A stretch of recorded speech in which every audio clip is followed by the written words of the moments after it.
The bright blue light of the scanner flashed across Captain Susan Miller's face as she stood on the bridge of the United Earth Defense vessel, Dauntless. Her gray eyes narrowed as she studied the readings. Something was wrong. Very wrong. Captain, long-range scanners have picked up multiple objects entering Sector 7, said Communications Officer Lily Peters. Her voice was steady, but her fingers trembled slightly as they moved across the control panel. Susan nodded and walked to the main viewing screen. "Show me." The screen lit up with a field of stars, and among them hundreds of small dots moving in formation. Susan felt her heart beat faster, but her face remained calm. 12 years of service had taught her to hide her fear. "Run a full scan." "I want to know what we're looking at," she ordered. Intelligence Officer Frank Johnson tapped rapidly on his console. His red hair fell across his forehead as he leaned forward, eyes wide with concentration. After a moment, he looked up, his face pale. "Captain, I'm reading 800 ships. Warships based on their energy signatures. They match Ricari design." A heavy silence fell across the bridge. Everyone knew what that meant. The Ricari were an alien species humanity had met only once before, 3 years ago during a failed peace talk. They had demanded Earth surrender its colonies. When Earth refused, the Ricari left with a promise to return. They had kept their promise. Susan walked slowly around the command center, thinking. The Dauntless was a diplomatic vessel, not a warship. It had good shields and a few weapons, but it was built for talking, not fighting. And now it faced 800 enemy ships. "How long until they reach Proxima Colony?" she asked. 26 hours. At their current speed, Frank replied. Susan nodded again. Proxima Centauri was home to 12 million human settlers. If the Ricari fleet reached it, those people would die or become slaves. Lily's console beeped. "Captain, message from Earth Command." "Put it through." Admiral Alan West's face appeared on screen. His expression was grim. "Captain Miller, our sensors have confirmed your readings. You are ordered to retreat immediately to Earth. We need time to gather our fleet. You cannot face those ships alone." Susan looked at the star map. If she left now, the colony would be defenseless. "Admiral, with respect, if we retreat Proxima, colony will fall before our fleet can arrive." "Those are your orders, Captain. Earth cannot afford to lose the Dauntless, too." Susan straightened her back. "Sir, request permission to remain as the colony's defense." The Admiral's face hardened. "Denied. You have your orders." "Sir, I believe I can buy time for the colony's evacuation." "How?" "You're outgunned 800 to 1. Susan took a deep breath. "Not all battles are won with guns, Admiral." There was a long pause. Finally, the Admiral sighed. "You have 6 hours to show me a plan that might work. Otherwise, you retreat. West out." The screen went dark. Susan turned to her crew. "Executive, Officer Paul Garcia, Chief Engineer Kate Williams, Tactical Officer Andrew Scott. My quarters in 5 minutes." 5 minutes later, Susan's senior staff gathered in her small meeting room. Maps and diagrams covered the walls. A model of the Dauntless sat on her desk. "We can't fight them directly," Susan began. "But we don't need to win. We just need to make them think they might lose." Paul frowned. His dark eyes reflected doubt. "How do we scare off 800 warships with one diplomatic vessel?" Susan picked up a small data tablet. 3 years ago, I was part of the delegation that met with the Ricari. I studied them carefully. She displayed images of the tall, scaled aliens. They value strength above all. They respect power and fear. Most importantly, they believe appearances reflect reality. Kate tilted her head, her blonde hair falling to one side. "You want to make us look stronger than we are." "Exactly," Susan said with a small smile. "Andrew, what's the status of our shield systems?" Andrew checked his notes. "Fully operational. We have the new XR7 models installed last month. The ones that can project false sensor readings as a defense mechanism?" "Yes, Captain. They can make us appear to change positions slightly to avoid targeting systems." Susan's smile grew wider. "Kate, could you modify them to project something larger?" Kate thought for a moment. "How much larger?" "Much larger. I want the Ricari to think we're not alone. Understanding dawned on Kate's face. You want to create phantom ships. I want to create the impression of power. The Ricari respect power, and they fear what they don't understand. Paul still looked doubtful. Even if we can trick their sensors, they'll eventually realize it's just us. Not if we act first, Susan replied. The Ricari communicate using a standard frequency. Lily can intercept and analyze their transmissions. We'll know what they're thinking, what they're planning. The room fell silent as her officers considered the plan. It's a bluff, Andrew finally said. Sometimes a bluff is all you need, Susan replied. Kate, how quickly can you modify our shields? With my team working around the clock? 12 hours, maybe less. You have 10. Andrew, I need you to study every bit of data we have on Ricari weapons and tactics. Find weaknesses we can exploit. Yes, Captain. Paul, prepare evacuation coordinates for the colony just in case. As her officers left to begin their tasks, Susan turned to the viewport in her quarters. The stars looked peaceful, but somewhere, out there, 800 warships were coming to destroy everything humanity had built. She touched the glass gently. Her parents had died defending Earth's first colony. She had joined the Defense Force because of them, promising to protect what they had, given their lives for. I won't run, she whispered to the stars. 6 hours later, Susan presented her plan to Admiral West. He listened without interruption, his face growing more concerned with each detail. This is insanity, he said when she finished. You're betting 12 million lives on a bluff. I'm betting on human ingenuity against brute force, Susan corrected. The Ricari understand strength. I'll show them a different kind of strength. Admiral West was silent for a long moment. Then he nodded slowly. You have 24 hours to stop that fleet, Captain Miller. After that, if you're still alive, you retreat. That's final. Understood, Admiral. Thank you. As the Ricari fleet approached, the Dauntless moved into position. Susan watched from the bridge as her crew worked frantically to prepare their defenses. The ship hummed with energy as Kate's modifications came online. Captain, Lily called out. Ricari fleet has entered communication range. Susan took her place in the command chair. Her uniform was crisp, her expression confident despite the fear in her stomach. Open a channel, she ordered. Let's introduce ourselves. The main screen on the Dauntless flickered to life. A Ricari commander appeared, his scaled face filling the view. The alien's yellow eyes narrowed as he studied Captain Susan Miller. His head crest rose slightly, a sign of aggression that Susan recognized from her studies. Human vessel, I am Commanders Krath of the Ricari Dominion. You will power down your systems and prepare to be boarded. Resistance is pointless. Susan stood tall, her hands clasped behind her back. She had expected threats. The Ricari always started with threats. Commanders Krath, I am Captain Susan Miller of the United Earth Defense. I must inform you that you are entering protected space. Turn your fleet around immediately. The Ricari made a sound that might have been laughter. Protected by one small ship? Our scanners show no other vessels within light years. Susan smiled slightly. Are you certain about that, Commander? She nodded to Kate, who pressed a series of commands into her console. The modified shield systems activated, projecting energy. Signatures designed to confuse Ricari sensors. Check your scanners again, Susan suggested. The Ricari commander looked away from the screen, speaking quickly to someone off camera. His crest flattened in what Susan knew was surprise. When he turned back, his yellow eyes had widened. Your deception will not work, human. Our sensors detect unusual energy patterns, but no real ships. Of course they do, Susan replied calmly. That's exactly what our cloaking technology is designed to make you think. Andrew monitored the tactical display from his station. Captain, he whispered. They're scanning us with everything they have. The shield modifications are holding, but they're putting a strain on our power systems. Susan kept her eyes on the Ricari commander.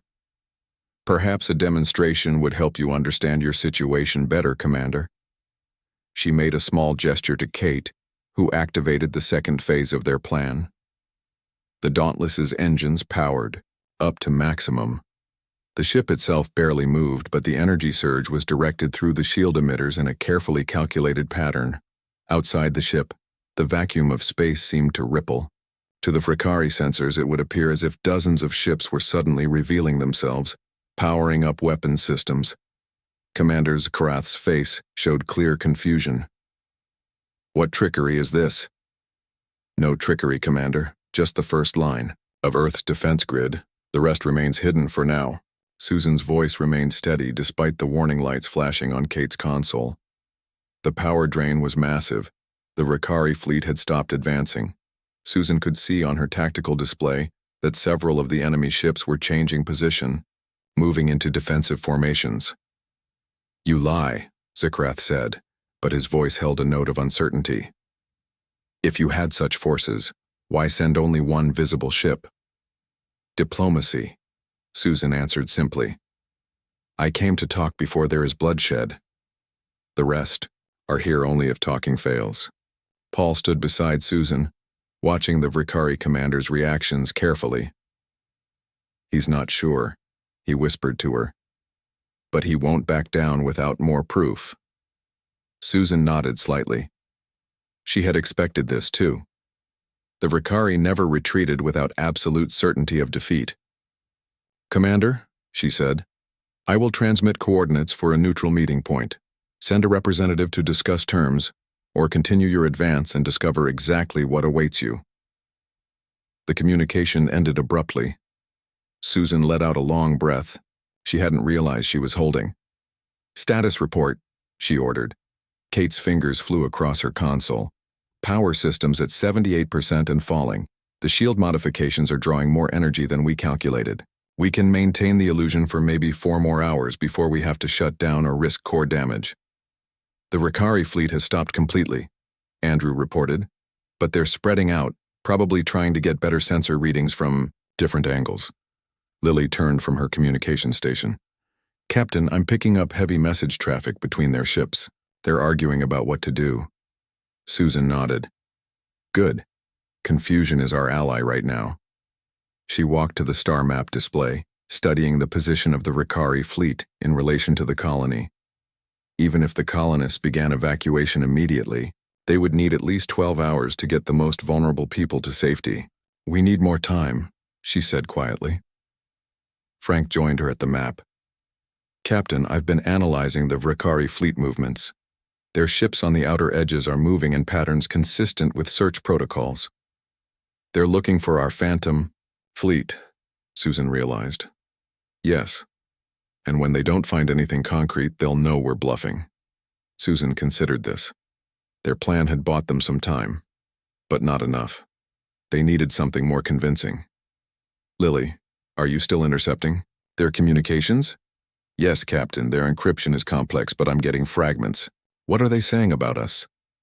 Lily listened to her earpiece, her face concentrated. "They're debating our capabilities. Some believe we're bluffing, others aren't sure. Commander Zkrath is ordering detailed scans of the surrounding space." Susan turned to Kate. "How quickly could you prepare a probe with the same energy signature modifications as our shields?" Kate thought for a moment. 20 minutes, maybe less, but it would only have power for a short burst before burning out. That's all we need. One clear signal, in the right place, at the right time. Understanding dawned on Kate's face. "You want to plant evidence for them to find."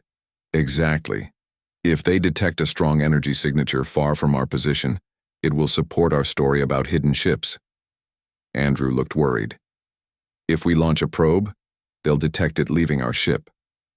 "Not if we time it with a sensor ghost," Susan replied. "The next time our modified shields create a strong false reading, we launch the probe in the opposite direction." The plan was set into motion. Kate rushed to engineering to prepare the probe while Susan and her bridge crew maintained their tense standoff with the Fricari fleet. 90 minutes later, Kate's voice came through the comm system. "Probe ready, Captain." "Good," Susan replied. "Everyone prepare for Phase 2. The Dauntless's engines surged again, creating another wave of false readings for the Fricari sensors. In that moment of confusion, a small probe shot away from the ED ship its engine signature masked by the larger energy fluctuations. "Probe away," Andrew confirmed. "The Ricari don't appear to have detected the launch." Susan smiled grimly. "Now we wait." The probe traveled silently through space, heading toward a position Susan had carefully selected. When it reached its destination, it would activate, creating an energy signature that matched what the Ricari would expect from a cloaked warship. "Captain," Lily called suddenly. "Incoming transmission from the Ricari command ship." Susan straightened, her uniform, and nodded. On screen, Commander Zuckrath appeared again. His crest was now completely flat against his head, a sign of caution among his species. "Captain Miller," he said, "we will meet to discuss terms. Coordinates are being transmitted now." Susan kept her face carefully neutral, hiding her relief. "Very wise, Commander. I look forward to peaceful resolution." As the screen went dark, the bridge crew of the Dauntless exchanged glances of cautious hope. They had bought some time. Now they needed to make it count.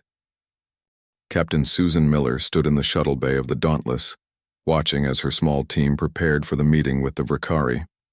The coordinates Commander Zuckrath had sent were for an empty region of space between their two fleets. Both sides would send small ships to meet there. "I don't like this," Paul said, checking his uniform one last time. "You shouldn't go yourself, Captain. It could be a trap." Susan shook her head. "The Ricari respect authority. If I send someone else, they'll see it as weakness or fear." She touched the small communication device in her ear. "Besides, I'll be in constant contact with the ship." Andrew approached them carrying a small case. "We've adjusted the shuttle's shields with the same modifications as the main ship. To their scanners, it will look like your shuttle has much stronger defenses than it actually does." "Good," Susan nodded. "What about our probe?" "Still in position," Andrew replied. "It's broadcasting the fake energy signature perfectly. The Ricari have sent 3 scout ships to investigate, but they're keeping their distance exactly as we hoped." Susan checked the time. "We need to leave now to reach the meeting point on schedule. The Ricari value punctuality." She boarded the shuttle with Paul and Frank. As the small craft left the Dauntless, Susan felt a flutter of nervousness in her stomach. Everything depended on what happened in the next few hours. The shuttle flew through empty space for 20 minutes before the meeting point came into view. A Ricari vessel was already waiting there, smaller than their warships but still twice the size of the human shuttle. "They're scanning us," Frank reported, watching the sensor readings. "Our modified shields are working. They're seeing what we want them to see." The shuttle came to a stop 50 meters from the Ricari vessel. A docking tube extended from the alien ship, connecting the two crafts. "Remember," Susan said to her officers, "show no fear, make no sudden movements, and let me do the talking." The 3 humans moved through the docking tube and entered the Ricari ship. The air inside was warmer and more humid than humans preferred. 3 Ricari warriors stood waiting, their scaled skin shimmering under the blue lights. Commander Zuckrath was easy to identify, taller than the others, with elaborate markings on his crest. He stepped forward, yellow eyes fixed on Susan. "Captain Miller," he said, his voice translated by the small device Susan carried. "You show courage coming here." "I show respect," Susan corrected him. "Equal leaders meet face to face." This seemed to please the Ricari commander. He led them to a small room with a round table. The walls displayed moving images of what Susan recognized as Ricari star systems. "Your ship is unusual," Zuckrath said as they sat down. "Our scanners cannot fully penetrate its defenses." Susan smiled slightly. "Earth has developed many new technologies since our last encounter." "So it seems. And these other ships you claim to have, why do they remain hidden?" "Would you reveal all your forces at once, Commander?" Susan asked. "We prefer to keep certain advantages in reserve." Frank shifted uncomfortably beside her. Through her earpiece, Susan could hear Kate's voice from the Dauntless. "Captain, power levels on the main shield modifications are dropping faster than expected. We have maybe 2 hours before the system fails." Susan kept her expression neutral. "Commander, let us speak plainly. Your fleet threatens a peaceful Earth colony. This cannot be allowed. Zakrath's crest rose slightly. The Vrikari dominion expands, as is our right. Weak species must make way. And if the species is not weak? Susan countered. Then they must prove their strength. Susan leaned forward. I thought we already had. Or do you require another demonstration? At that moment, Susan's earpiece crackled again. Captain, Kate's urgent voice said, our probe just activated its secondary program. The Vrikari scouts investigating it are reacting. This was the surprise Susan had planned. The probe was designed to emit a brief but powerful burst of energy, before burning out, energy that would mimic a weapon powering up. Zakrath received a message from one of his officers. His eyes widened slightly. Your hidden ships are becoming less hidden, Captain, he said, his voice lower than before. Only a small warning, Susan replied calmly, though her heart was racing. A reminder of what waits if diplomacy fails. The Vrikari commander studied her face carefully. You are either very brave or very foolish to threaten the Dominion. It is not a threat, Commander. It is a request for peace. The colony you approach has 12 million civilians, families, children. They have no military value. Resources have value, Zakrath responded. Territory has value. Susan nodded. Yes, and there are resources and territories that could be shared through trade rather than taken by force. Earth is willing to discuss fair agreements. This caught the commander's attention. Trade? Your council rejected our previous terms. Your previous terms demanded surrender. We now offer partnership. Through her earpiece, Susan heard Andrew's voice. Captain, the Vrikari fleet is still holding position, but several of their forward ships have powered up weapons systems. Susan kept her eyes on Zakrath. Commander, I must return to my ship briefly to consult with Earth Command regarding potential trade agreements. Will you agree to maintain our current positions for 3 hours? Zakrath considered this. 2 hours. No more. Agreed, Susan said, standing. We will continue our discussion then. As they returned to their shuttle, Paul whispered, Captain, we don't have any trade agreements prepared. We don't need them yet, Susan replied quietly. We just need time. Back aboard the Dauntless, the situation had grown more dire. Kate met them in the shuttle bay, her face grave. Captain, the shield modifications are failing. We have less than an hour before they shut down completely. When that happens, the Vrikari will see we're alone. Susan walked quickly to the bridge, her mind racing. Lily, contact Admiral West. Tell him we need immediate backup. Already tried, Captain, Lily replied. The nearest ships are still 8 hours away. Susan looked at the tactical display. The Vrikari fleet remained in position, but their formation had changed slightly. They were preparing for possible conflict. What about the colony evacuation? She asked. Proceeding, Paul reported. They've moved about 30% of the children and elderly to safety, but they need at least 6 more hours for a full evacuation. Susan stared at the screen showing the massive Vrikari fleet. 800 warships against her one failing diplomatic vessel. The bluff had bought them some time, but it was running out. Captain, Frank said suddenly, I've been studying the Vrikari communication patterns. There's something interesting. He pointed to a series of data points on his screen. Their command structure is highly centralized. All major decisions come from Zakrath's ship, and his authority seems absolute. Susan considered this information. So if we convince Zakrath, we convince the fleet. Exactly, Frank nodded. But how do we do that when our deception is about to be exposed? Susan looked around at her exhausted crew. They had accomplished the impossible already, keeping the Vrikari at bay for hours with nothing but modified shields and clever tactics. Sometimes, she said slowly, the best way to sell a lie is to mix in some truth. A plan was forming in her mind. Risky, potentially disastrous, but possibly their only chance. Kate, how much power could you channel into our forward shields? If we shut down everything else? Life support, engines, everything except minimal gravity and air? Kate blinked in surprise. Almost all of it. But we'd be completely vulnerable and immobile. For how long? Maybe 15 minutes before systems start to fail permanently. Susan nodded. That might be enough. She turned to her crew, determination in her eyes. I need everything we have for one final bluff, and this time I'm going to invite Commander Zekrath aboard the Dauntless. The bridge of the Dauntless was quiet as Captain Susan Miller finished explaining her plan. The faces of her crew showed a mix of doubt and hope. Let me understand this, Paul said slowly.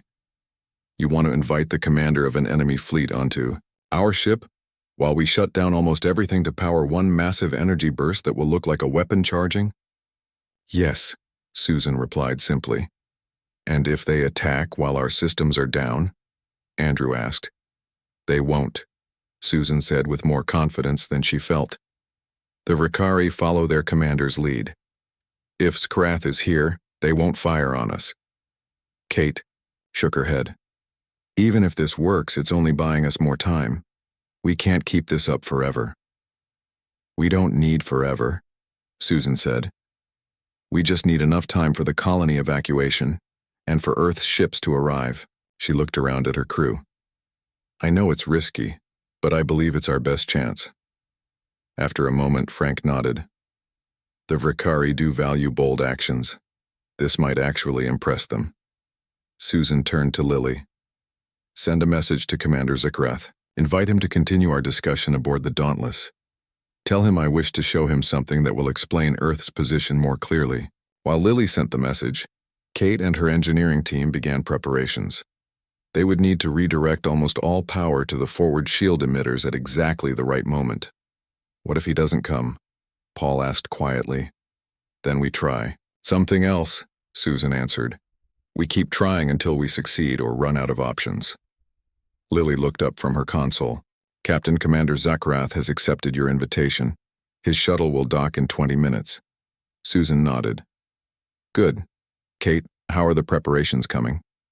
We're ready, Kate replied. But Captain, once we activate the sequence, we'll have about 15 minutes before critical systems begin to fail. We can't extend it any longer without risking permanent damage to the ship. Understood. We'll make those 15 minutes count. Susan gave orders to prepare for their visitor.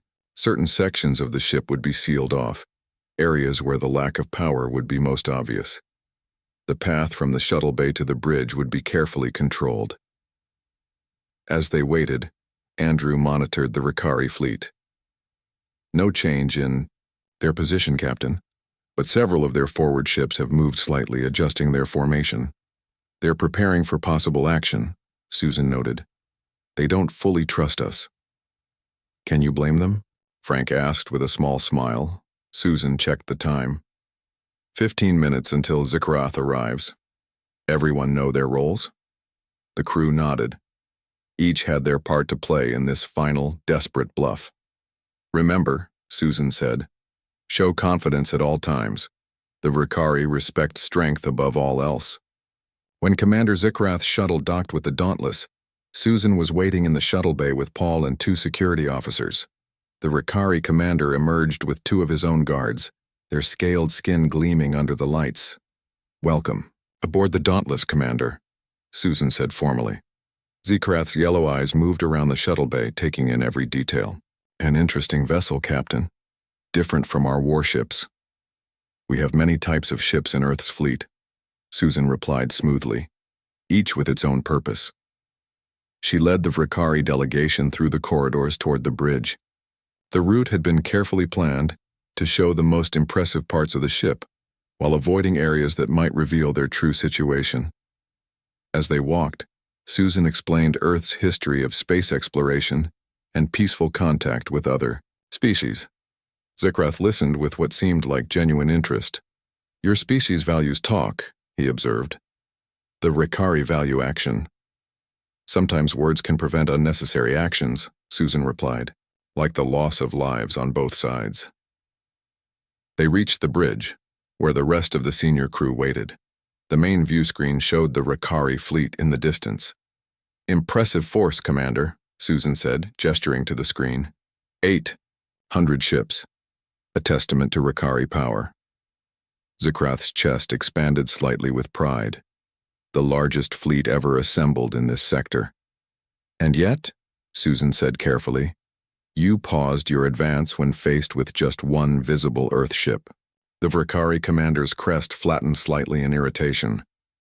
Because you claim to have hidden forces we have yet to confirm exist. Susan walked to the center of the bridge. You questioned why we would send just one visible ship. Let me show you why. She nodded to Kate, who activated the sequence they had prepared. Throughout the ship, lights dimmed as power was diverted. Only the bridge remained fully lit. What is happening? Zikrath demanded, his guards moving closer to him. A demonstration, Susan explained calmly. The Dauntless serves many functions. One is as a power relay. On the main screen, energy readings began to spike dramatically.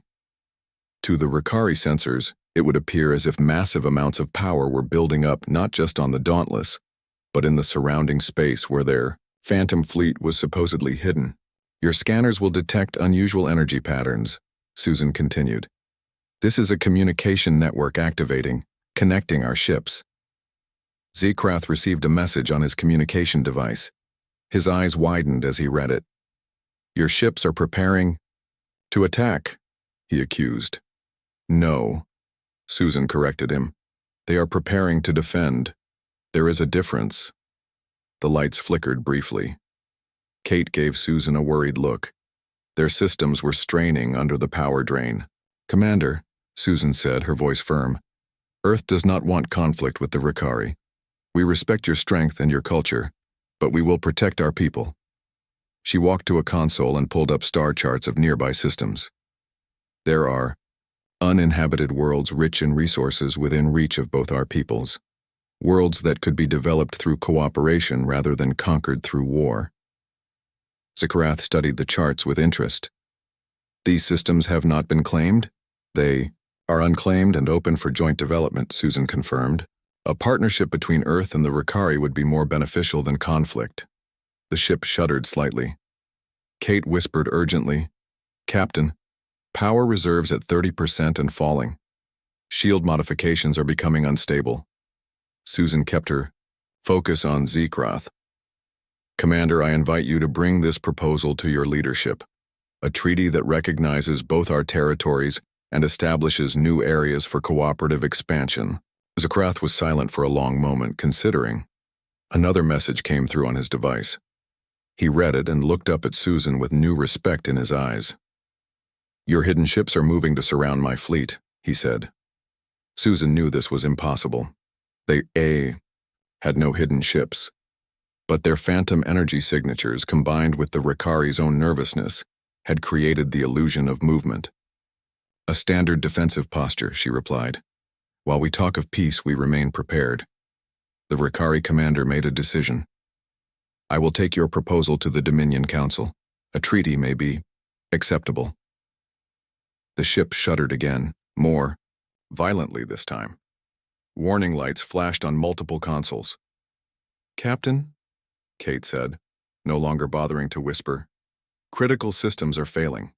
We need to restore power distribution now. Susan nodded to her engineer, then turned to Zikrath. Our demonstration is complete, Commander. Perhaps we should continue our discussion after you have consulted with your council.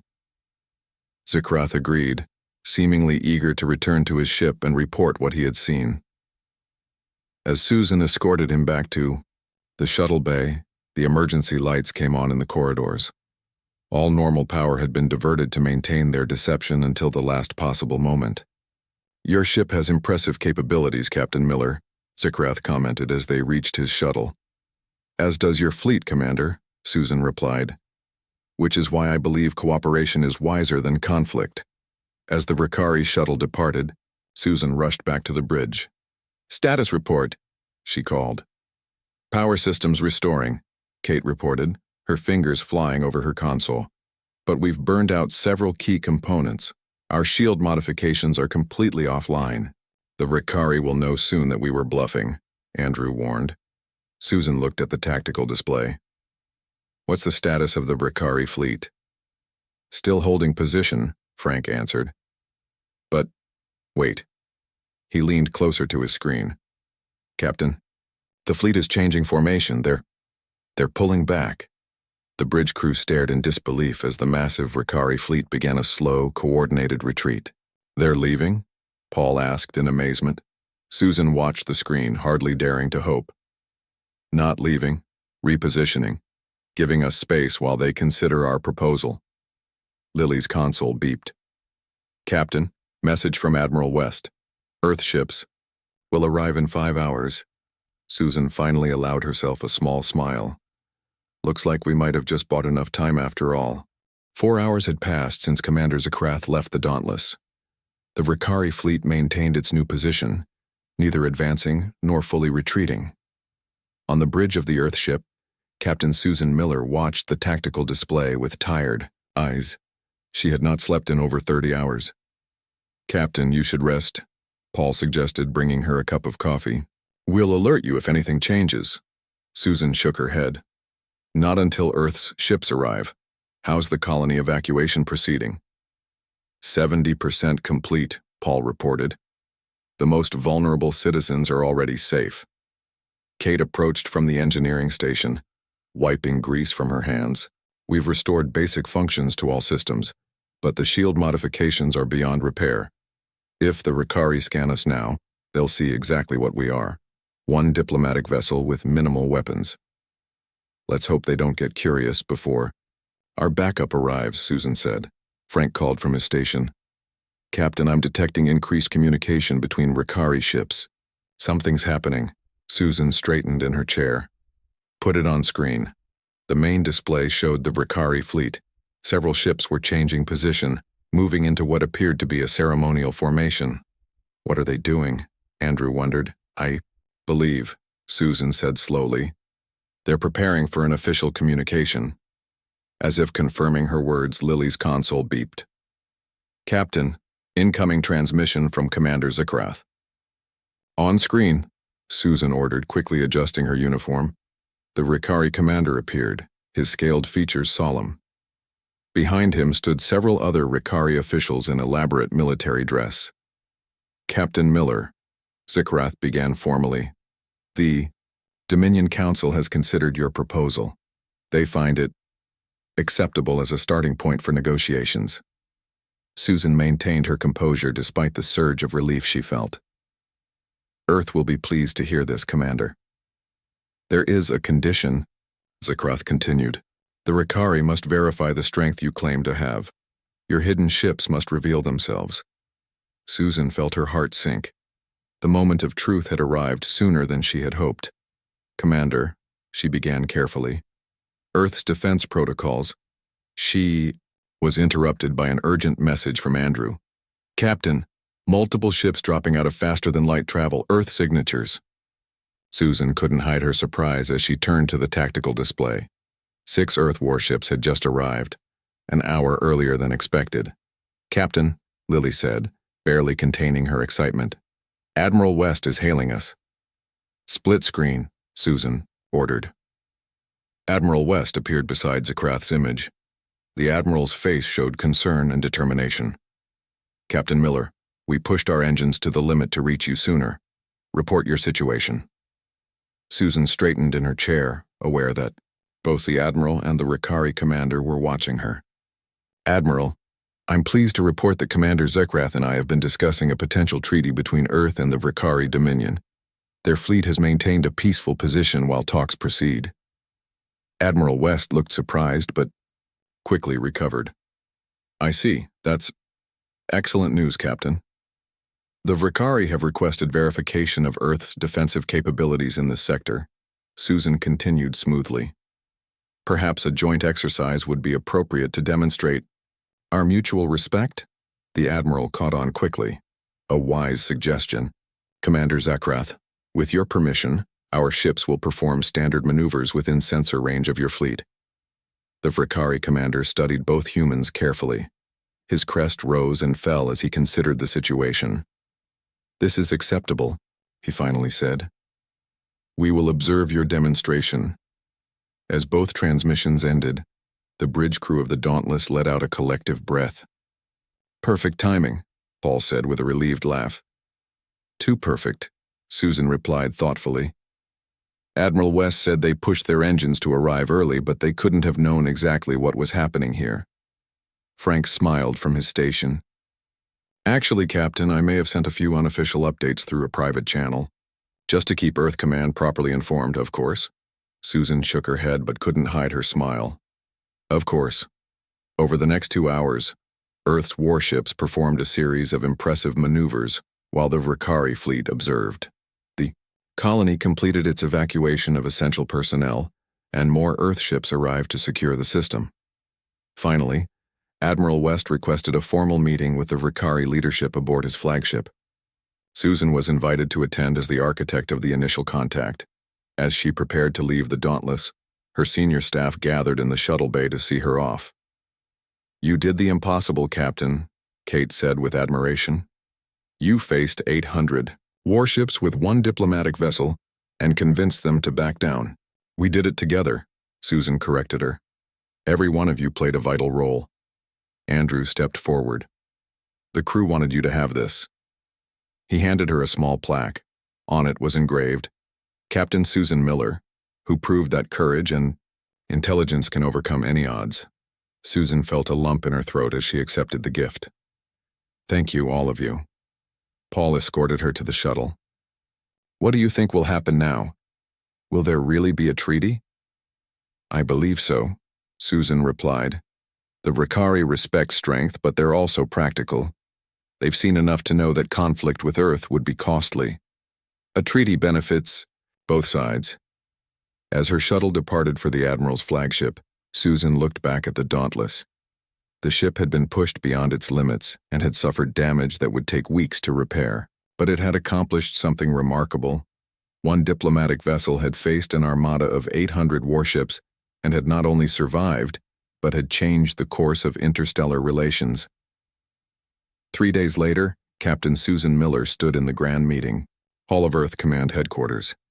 Admiral West addressed the assembled officials and officers. "It is my honor to announce that the Ricari Dominion has signed a preliminary treaty with Earth, establishing peaceful relations and joint development rights in the unclaimed systems near Proxima Centauri." Applause filled the hall. Admiral West raised his hand for silence.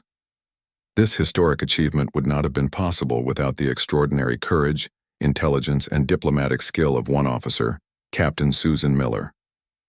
As Susan stepped forward to receive a Medal of Honor, she thought about the lessons of the past week. Sometimes the greatest victories came not from superior firepower, but from understanding your opponent and finding common ground. She had faced 800 enemy warships with 1 ship and had convinced them to back off.